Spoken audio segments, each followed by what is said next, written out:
Hi, everyone. Dr. Megan Ford here, director of the University of Georgia's Levin Money Center. I am joined today by the one and only Rick Kahler. We're going to be talking about the field of financial therapy and just conversing about Rick's journey here. So I'm going to hand it over to you, Rick. First and foremost, can you tell us a little bit more about how you got here to the world of financial therapy? Yeah, the first word that comes to mind is a divorce. Yeah, yeah.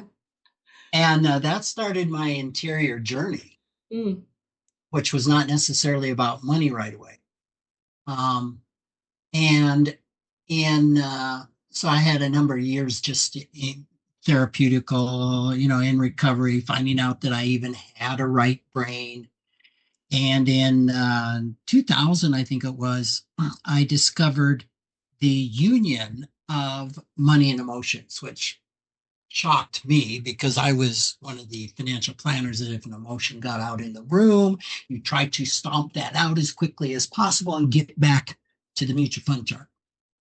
Um, so from there, uh, stumbled into this program with George Kinder, started working more on the emotional side of things, founded the Healing Money Issues workshop with Ted Klontz, six-ish, where I think we may have been some of the first doing actual financial therapy. uh-huh. And then was fortunately invited by Dr. Grable to the infamous, I think it was 2008 to 2009. I think the infamous summit, right? The financial therapy summit, where it sort of took on another level. Yeah, it was, does this financial therapy have any legs or is it just a one and done fad?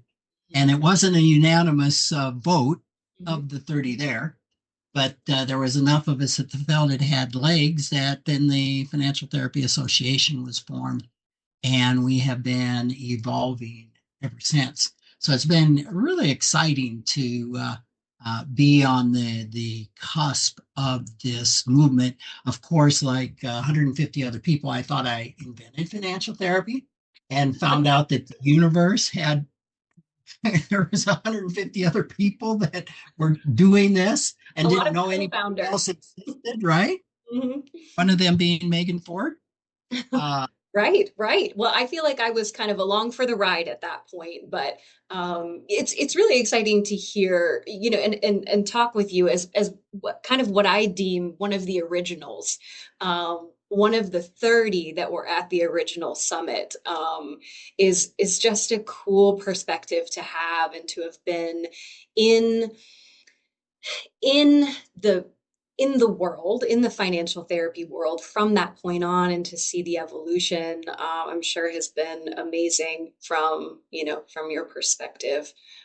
So much change and so much, maybe that we're still learning about this evolving practice and profession.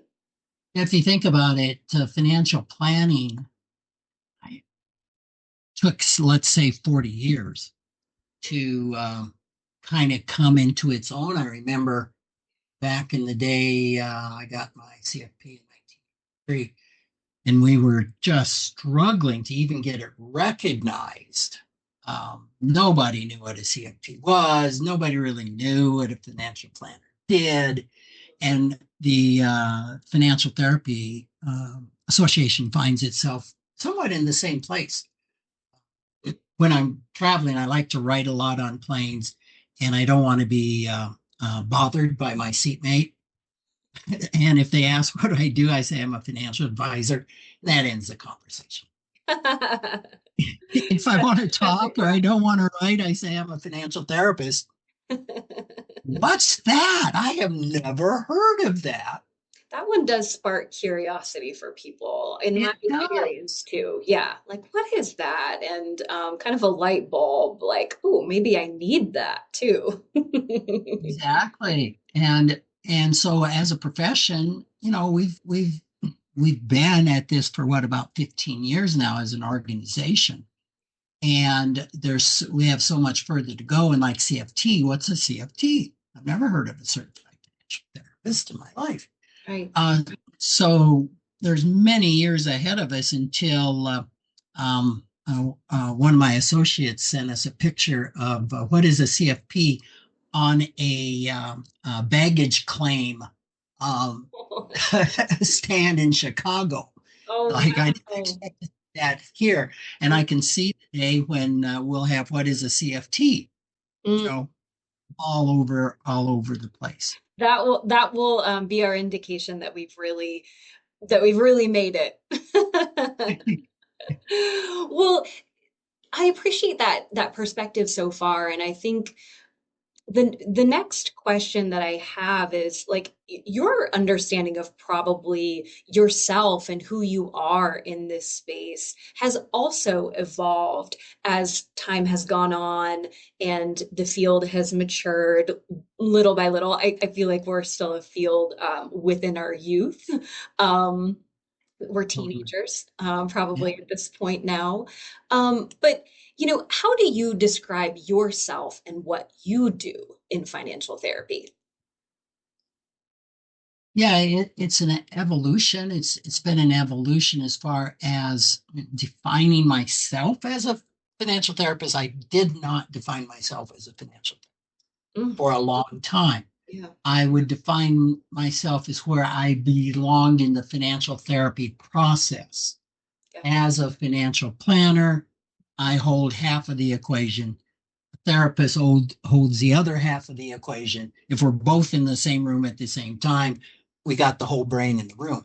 Mm, Of course, that has evolved to mhm. where we have defined what a financial therapist is, of which I qualify. And it took me a long time to accept the fact Yeah. that I was a financial therapist, because in my mind, the emphasis was on the therapy Mhm. portion of that. Mhm. And I've done some work I've gotten some skills specifically in IFS that makes me much more comfortable Yeah. going to the deeper part, the trauma part of financial wounding. But it has been a huge evolution for me. Yeah. I was the guy that walked out of the room at the FPA retreat in 1989 when they had the first psychologist speak to us. It was Mm, Dr. I remember that. And I walked out thinking, what is he doing here? We're number crunchers. We have right. nothing to do with the emotions. Wow. Wow. Oops.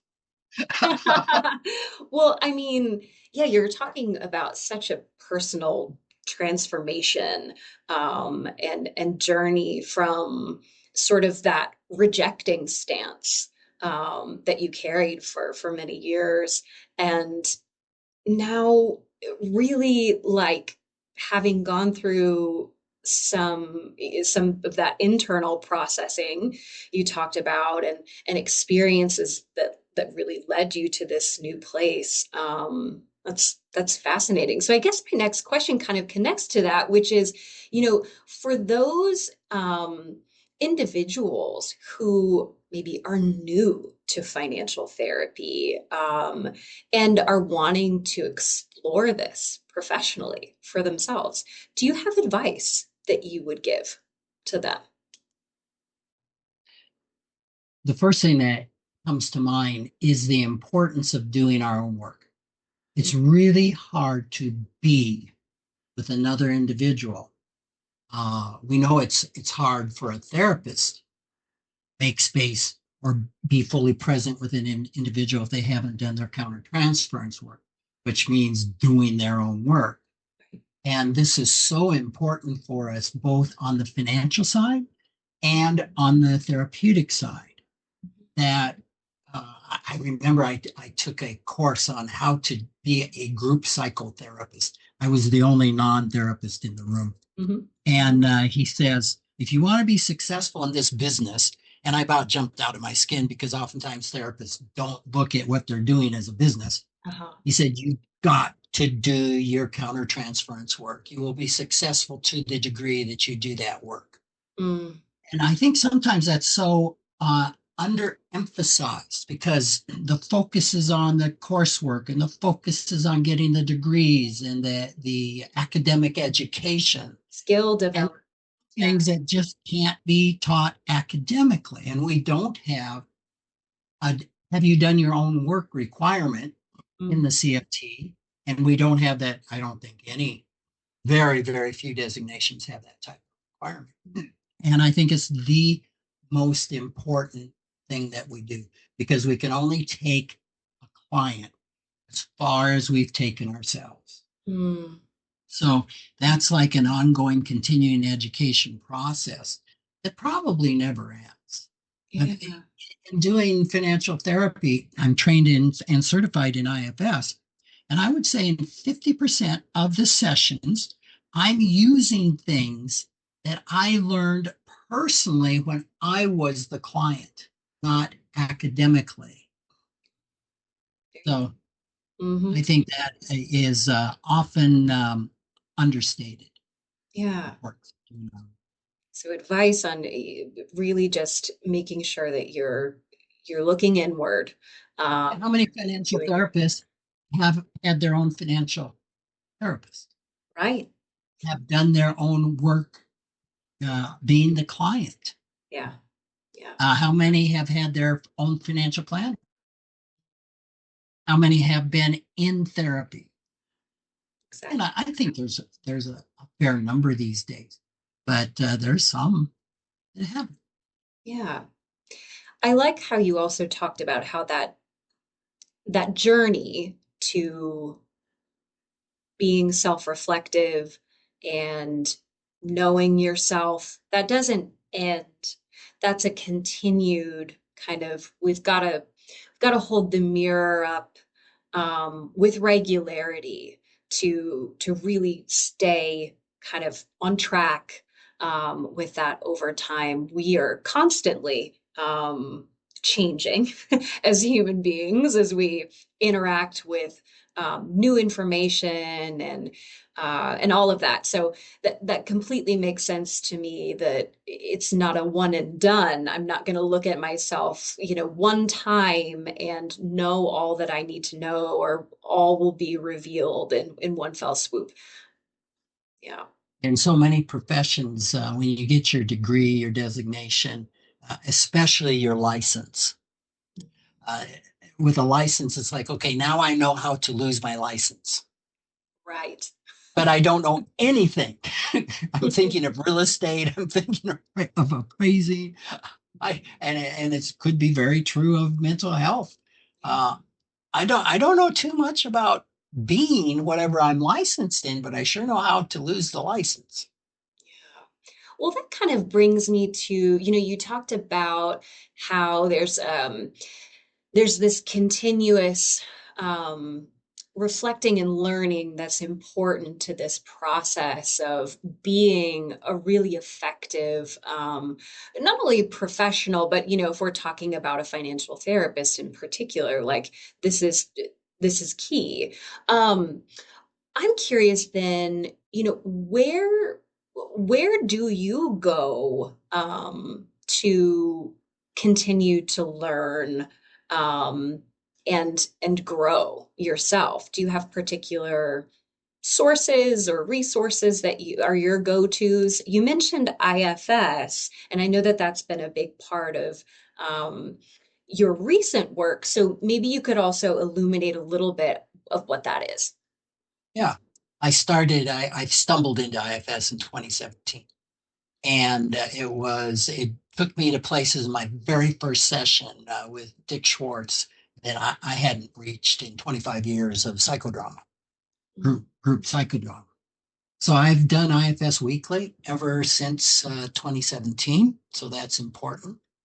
I'm in two other groups, like 12-step groups, men's groups, things like that. And you might say, well, that has nothing to do with financial therapy. It has everything to do with the exploration of my inner world and what's going on within me and the self of the therapist and taking care of myself. I do like like in a couple of weeks, I'll do a week long retreat. Mhm. It's kind of like check your cell phone at the door type of a retreat. Mhm. Um, and uh, IFS in itself, when you do an IFS training, 50% of it's always working on the self of the therapist Yeah. stuff. So it's just continual.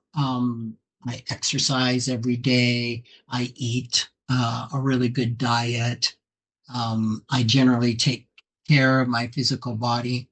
Um, so these are all components Right. of being able to show up fully Yeah. for a client Mhm. and walking the walk. We Mhm. need to walk the walk that we're asking our clients to walk. Yeah. I appreciate you bringing in the holistic perspective on, it matters what's happening up here mentally, emotionally, but our taking care of our physical body is very much a component, and so we can't leave that behind in the Well, it's equation. a huge component of wellness, right? At the very minimum, we have three components of that: emotional wellness, physical wellness, and financial wellness. And financial therapy definitely hits on two of those. Yes, yes, absolutely. I'm curious, are you reading anything right now? Or is there something that you have read that maybe has really stuck with you? You're actually authored many books as well. So you could shout those out as resources for folks if they wanted to continue maybe some of their own learning about this area. But curious if you've got go-tos that you always recommend. Um, I don't. There's so many so much out there financially, right? I know what I've written. Yep. It feels so self-serving to say, well, if you want to learn more about being a financial therapist, try facilitating financial health. Mhm. Um, I have some projects. I've written a chapter here, a couple chapters there in various books. My favorite is The Financial Wisdom of Ebenezer Scrooge. Mhm. Um, and I have a couple on in my mind that I'd love to write. Applying IFS to Scrooge would be fun. Oh, Um, okay. and there I have 30 books on my nightstand, and I consume current events Hmm. like crazy. I am reading my first book that I can think of in years right now, which has nothing to do with financial therapy, Okay. um, and it's not fiction. Yeah. There's a part of me that felt like it needed to say that. Yeah. Yeah. It probably should be fiction. um, so there's a lot of things, and if I thought, I could probably come up with a list. Hmm. And there's so many good things out there, so many good books written by people in the Financial Therapy Association Right. that It's are excellent. expanding. Yeah, Like it's I can think expanding of all the one time, which is constantly, exciting. um, the Enneagram and Money, and I'm a huge Enneagram. Mm, yes. And Ed Calm's book on couples, Hmm.